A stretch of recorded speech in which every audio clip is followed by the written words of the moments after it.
السلام علیکم اسٹوڈنٹس، جو ہمارا آج کا ٹاپک ہے وہ ہے role and responsibilities of a nurse in admission. ایک نرس کی کیا ریسپانسبلٹیز، کیا رول ہے ایک نرس کا ان ایڈمیشن پروسیجر میں، یعنی کہ جب ایک پیشنٹ ایڈمٹ ہوتا ہے تو وہاں پہ نرس کا کیا رول ہوتا ہے، کیا ریسپانسبلٹیز ہوتی ہیں۔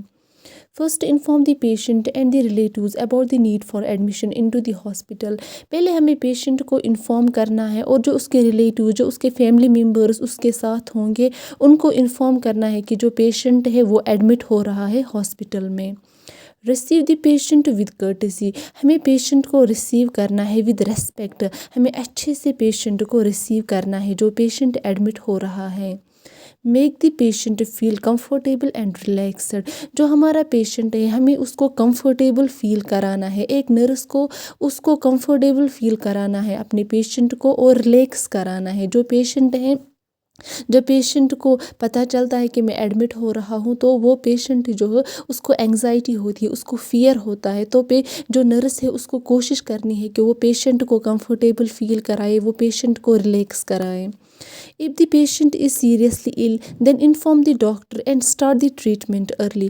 اگر وہ پیشنٹ وہ بہت ہی زیادہ بیمار ہے، وہ سیریسلی بیمار ہے، جو نرس ہے اس کو ڈاکٹر کو جلدی سے انفارم کرنا ہوتا ہے اور جو اس کا ٹریٹمنٹ ہے وہ جلدی سٹارٹ کرنا ہے۔ جو اگر کوئی پیشنٹ سیریس ہے، اگر کوئی پیشنٹ بہت زیادہ بیمار ہے تو نرس کو انفارم کرنا ہوتا ہے ڈاکٹر کو، اور جو اس کا ٹریٹمنٹ ہے وہ جلدی سے شروع کرنا ہوتا ہے۔ یہ ایک نرس کی ریسپانسبلٹی ہے۔ یوز گڈ آبزرویشنل سکل، جو نرس ہے اس کو اچھے سے جو پیشنٹ ہے اس کو آبزرو کرنا ہے، اس کو جو گڈ آبزرویشنل سکلز ہے ان کو یوز کرنا ہے تاکہ وہ پیشنٹ کو اچھے سے آبزرو کر پائے۔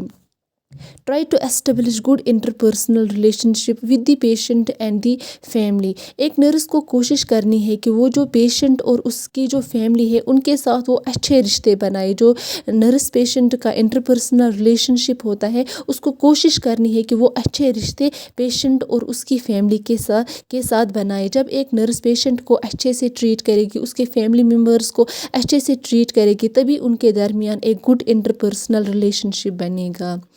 Give psychological support to the patient and family, nurse کو کیا کرنا ہوتا ہے کہ اس کو جو پیشنٹ اور اس کی فیملی ہے ان کو سائیکولوجیکل سپورٹ پرووائڈ کرنا ہے، ان کو سائیکولوجیکل سپورٹ دینا ہے، کیونکہ جو پیشنٹ ہے وہ اس کو پہلے ہی انگزائٹی ہوتی ہے، فیئر ہوتا ہے، اور جو ساتھ ہی ساتھ اس کے فیملی ممبرس ہے ان کو بھی بہت ڈر ہوتا ہے جب ان کو پتہ چلتا ہے کہ ہمارا پیشنٹ ایڈمٹ ہوا ہے۔ تو نرس کو کوشش کرنی چاہیے کہ وہ ان کو سائیکولوجیکل سپورٹ دے۔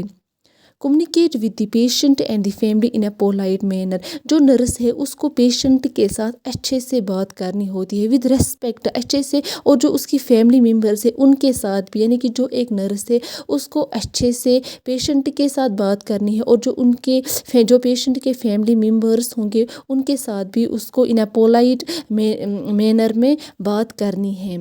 تو یہ تھا میرا آج کا ٹاپک۔ اگر آپ کو اچھا لگا ہو تو اس کو لائک کرے، شیئر کرے اور میری چینل کو سبسکرائب کرے۔ Thank you.